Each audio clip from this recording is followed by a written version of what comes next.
우리가 좋은 길을 가면서 우리가 새 하늘과 새 땅을 바라봐야 됩니다. 우리 성도가 가는 길 그 끝에는요, 희망이 있습니다. 소망이 있습니다. 우리가 살고 있는 이 세상은요, 어디를 봐도 절망입니다. 좌절입니다. 뉴스를 보면은 정말 유럽으로부터 해서 중동, 그리고 어디를 봐도 정말 전쟁과 기근 가득합니다.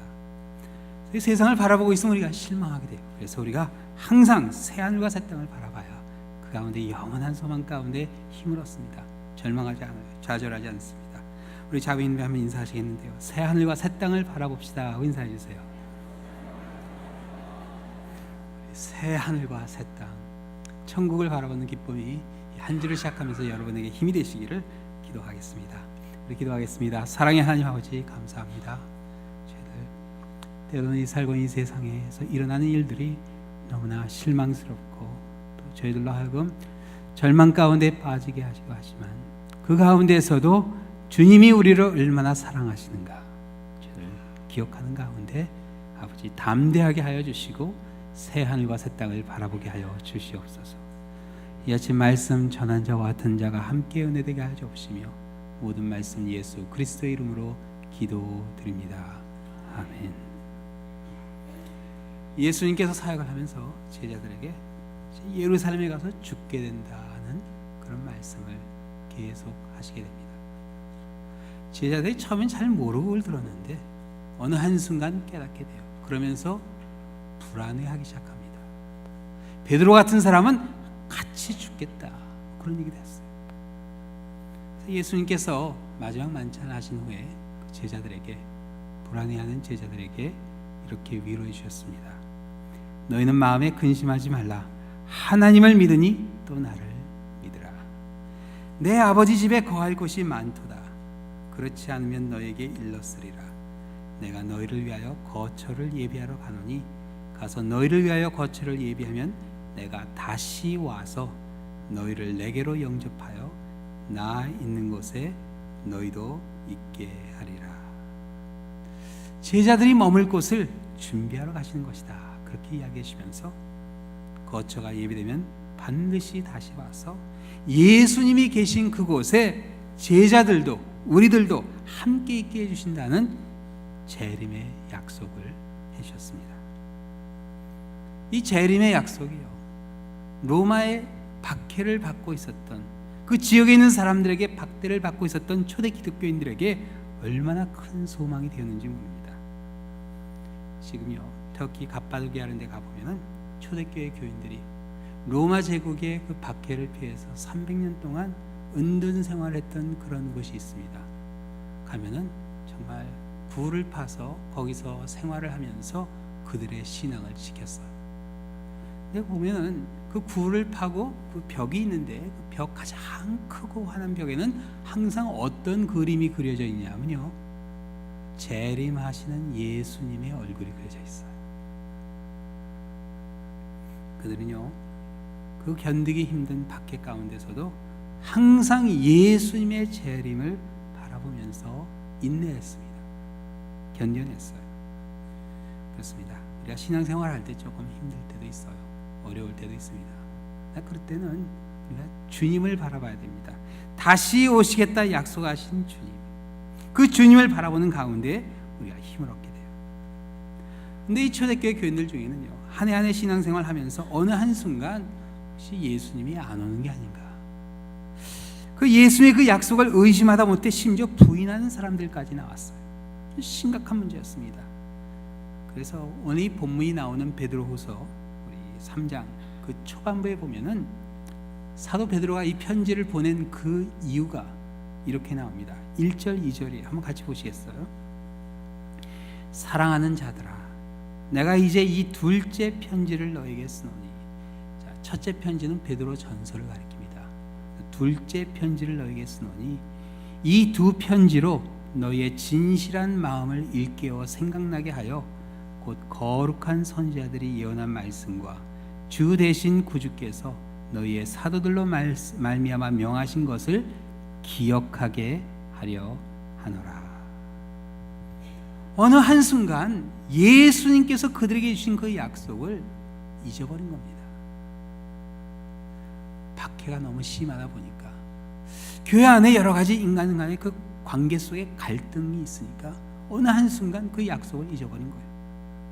사실 우리도 그렇죠. 정신없이 살다 보면, 교회에서 섬기다 보면, 봉사하다 보면 어느 한순간요, 성경에 있는 말씀은 생각나지 않고 그냥 그 여러 가지 그런 인간적인 그런 것만 머리에 가득해질 때가 있어요. 시험 안 될 수가 없겠죠. 베드로는요, 그 흔들리고 있었던 성도들의 믿음을 어떻게 다시 세우고자 하냐? 말씀으로 다시 세우려고 합니다. 그래서 거룩한 선지자들이 예언한 말씀과 주 되신 구주께서 사도들을 통해 주신 그 말씀을 통해서 다시 그들에게 희망을 줍니다.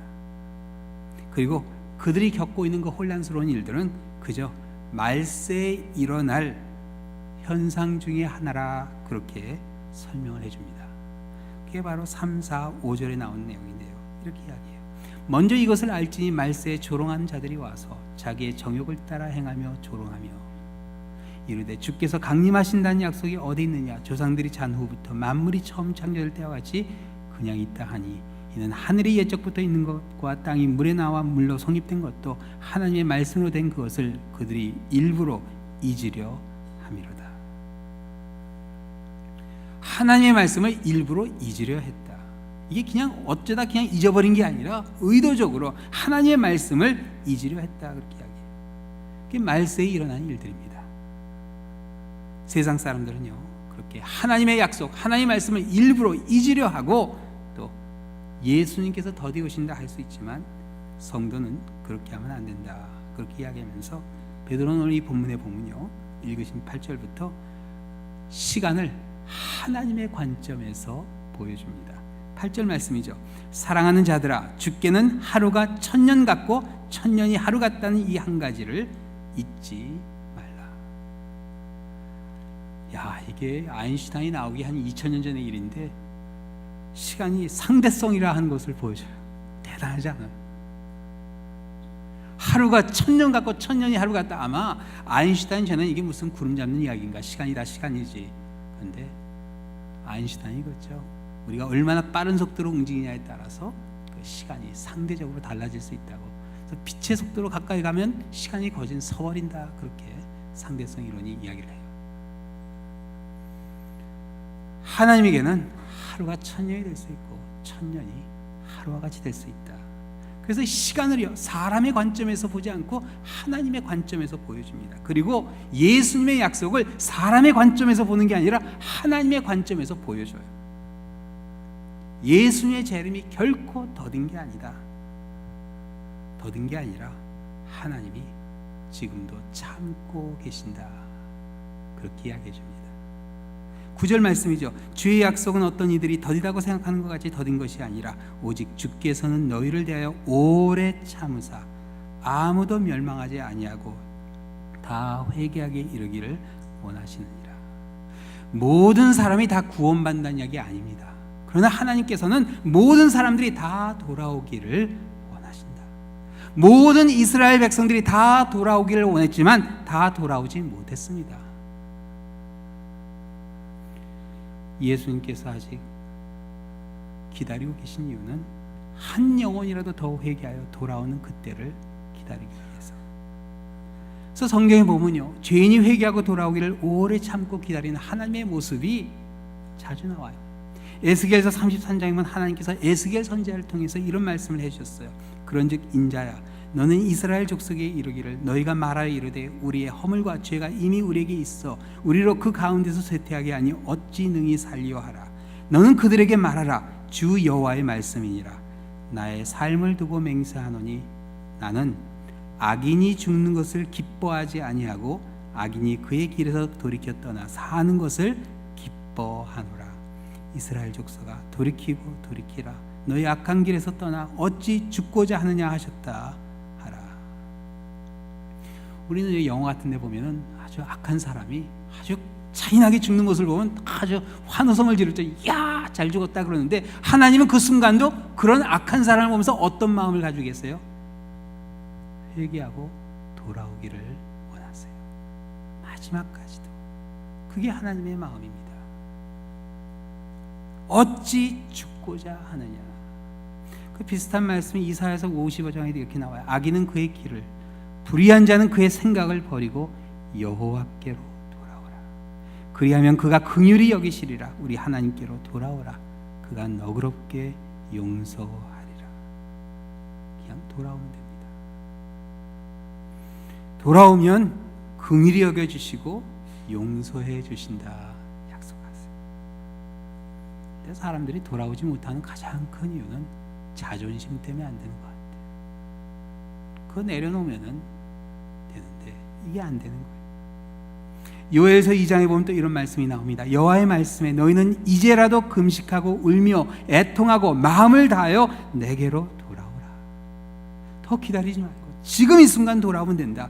그렇게까지 말씀해 주셨는데 이스라엘 백성들은 그만 돌아오지 못하게 되죠.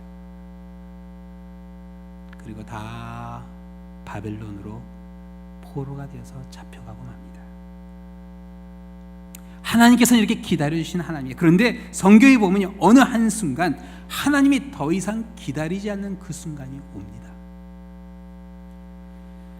요한계시록에 보면요, 하나님의 그 인내하심이 멈추는 그 순간이 나와요. 그 순간이 언제냐? 요한계시록 6장부터 이렇게 나옵니다. 마지막 때 일어날 일을 사도 요한이 두루마리 인을 하나씩 떼는 그런 가운데 보여주는데, 다섯째 인을 뗄 때예요. 다섯째 인을 뗄 때 내가 보니 하나님의 말씀과 그들이 가진 증거로 말미암아 죽임을 당한 영혼들이 제단 아래에 있어 큰 소리로 불러 이르되 거룩하고 참되신 대주여 땅에 거하는 자들을 심판하여 우리의 피를 갚아주지 아니하시기를 어느 때까지 하시려 하나이까 하니. 자, 마지막 때 하나님 앞에 언제까지 기다리시겠냐 호소하는 영혼들이 있죠. 이 사람들이 누구죠? 순교한 사람들, 피 흘린 사람들이 하나님 도대체 언제까지 이렇게 내버려 두시겠습니까? 언제까지 참으시겠습니까? 우리의 핏값을 갚아주셔야 되지 않습니까? 하고 소리치는데 하나님께서 이렇게 말씀하세요. 각각 그들에게 흰 두루마리를 주시며 이르시되 아직 잠시 동안 쉬되 그들의 동무종들과 형제들도 자기처럼 죽임을 당하여 그 수가 차기까지 하라 하시더라. 하나님께서 언제까지 기다려주세요? 그 수가 차기까지, 순교자의 수가 차기까지 기다리신다 하십니다. 근데 그 수가 몇인지는 아무도 모릅니다. 아버지 외에는. 그래서 언제 재림하실지 아버지 외에는 아무도 모른다 말씀하신 거예요. 우리가 살고 있는 21세기에도요 얼마나 많은 순교자들이 지금 나오고 있는지 모릅니다. 우리 생각에는 세상 모든 곳이 다 이 미국과 같이 생각할 수 있지만 그렇지 않습니다. 4년 전에 영국 공영방송국 BBC에서 나온 그 기사에 의하면요, 그 통계에 의하면 순교자의 수가 매년 한 평균 7천에서 8천 정도 있다고 합니다. 7천에서 8천명 믿음을 지키기 위해서 죽어가고 있어요. 현재 지구상의 기독교 인구가 약 23억 정도가 되는데 그 중에 3분의 2가 박해를 받는 지역에서 살고 있습니다. 3분의 2가 박해를 받고, 뭐 가까이는 우리 북녘 땅의 우리 동포들. 통일이 돼야 되는 이유는요 이유가 아닙니다. 북한의 지하교회에 있는 그 성도들 언제까지 그렇게 예배를 드려야 됩니까? 그래서 우리가 눈물로 기도하는 겁니다. 하나님, 저들도 우리와 같이 마음껏 찬양하고 예배 드릴 수 있는 날이 올 수 있게 해주시옵소서. 그 기도 아니겠어요? 이 근래 기독교인이 가장 많이 죽은 나라는 중동에 있는 나라가 아닙니다. 아프리카 콩고였습니다. 2000년에서 2010년 사이, 이 최근은 잘 모릅니다. 그 10년 사이에 죽은 사람의 숫자가 400만 명입니다. 400만 명. 도저히 믿기 어려운 숫자죠. 이 최근에 들어 가장 많은 사람이 죽는 곳이 나이제리아입니다. 지금도 믿음을 지키기 위해 숨겨진 사람들이 세계 곳곳에 있습니다. 억울하게 죽어가는 그 순교자의 모습 너무나 안타깝지만 그래도 우리에게는 희망이 있어요. 하나님이 생각하신 그 순교자의 수가 다 차는 그 순간, 이게 마치 거대한 모래시계에 그 모래알이 쫙 내려가는데 마지막 모래가 딱 떨어지는 그 순간, 순교자의 피가 흘려지는 그 순간과 함께 하나님의 심판이 이 땅에 임한다, 그렇게 말씀하세요. 수가 딱 차는 그 순간, 그 하나님의 진노가 어떤 진노냐, 오늘 본문 10절에 이렇게 설명해 줍니다. 그러나 주의 날이 도둑같이 오리니 그 날에는 하늘이 큰 소리로 떠나가고 물질이 뜨거운 불에 풀어지고 땅과 그 중에 있는 모든 일이 드러나리로다. 하나님께서요, 마지막 때 심판은 물이 아닌 불로 하신다. 그래서 새 하늘과 새 땅을 주시기 위해서 불로 심판하신다 말씀하세요. 하늘이 마치 카페트가 말리듯 큰 소리로 말려 떠나가고 물질이, 보이는 그 모든 것들이 마치 초가 녹듯이 불에 녹아내린다 하는데, 이 얼마나 무서운 장면이에요. 사실 2차 대전 전까지는 사람들이 그랬어요. 말도 안 되는 얘기라고. 아니, 세상이 어떻게 녹아내릴 수 있냐고, 그런 불을 어떻게 지필 수 있냐고. 그런데 히로시마의 원자폭탄 떨어진 후는 아무도 이걸 질문한 사람이 없습니다. 너무나 무서운 장면이죠. 근데 왜 하나님께서 지금 보이는 하늘과 땅을 다 불에 태워버리셨다, 하나님의 진노와 분노인가요? 그렇지 않습니다. 하나님의 사랑이에요. 하나님의 사랑. 아니, 지금 있는 하늘과 땅도 좋은데 왜 다 태우겠다고 그러시냐? 그 이유를 이사야서 65장 17절에 이렇게 말씀해 주세요. 보라, 내가 새 하늘과 새 땅을 창조하나니 이전 것은 기억되거나 마음에 생각나지 아니할 것이라. 왜 새 하늘과 새 땅이요? 이전 것이, 지금 여러분이 보는 하늘과 이 땅이 생각나지 않게 해주시기 위해서.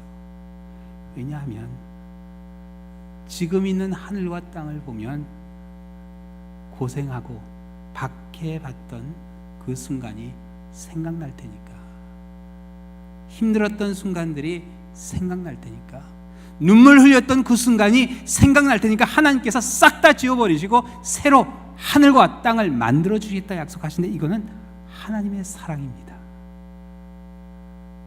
우리를 생각해 주시는 하나님의 배려. 자, 그래서 이 예수님의 재림을 잊어버린다는 말은요, 결국 무엇을 잊어버린단 말이에요? 하나님의 사랑을 잊어버린다는 얘기나 마찬가지. 그래서 잊으면 안 되는 겁니다. 자, 오늘 보면 11절에 보면요, 이 새 하늘과 새 땅을 바라보는 성도가 어떤 삶을 살아야 되는가 우리에게 가르쳐 줍니다. 같이 보시겠어요? 11절이요. 이 모든 것이 이렇게 풀어지리니, 같이 읽죠. 너희가 어떠한 사람이 되어야 마땅하냐? 행실과 경건함으로 하나님의 날이 임하기를 바라보고 간절히 사모하라. 자, 어떠한 사람이 돼야 돼요? 거룩한 행실과 경건함. 두 가지죠. 거룩한 행실과 경건함이 우리의 삶 가운데 있어야 돼요. 사실 우리에게는 이 두 가지가 좀 이렇게 다르게 느껴질 수 있는데, 원어상으로 보면요, 같은 뜻이에요. 거룩이라 하는 것은 구분됐다는 뜻을 의미합니다. 그래서 베드로전서 2장 5절에 보면요, 우리 성도가 마지막 때 거룩한 제사장으로 세워지는 그 말씀이 나오죠. 너희도 산돌과 같이 신령한 집으로 세워지고 예수 그리스도로 말미암아 하나님이 기쁘게 받으실 신령한 제사를 드릴 거룩한 제사장이 될지라. 그래서 구분된 목적, 세상에 있는 죄인들을 위해서 기도해 주는 그 역할로 마지막 때 우리를 세워주셨어요.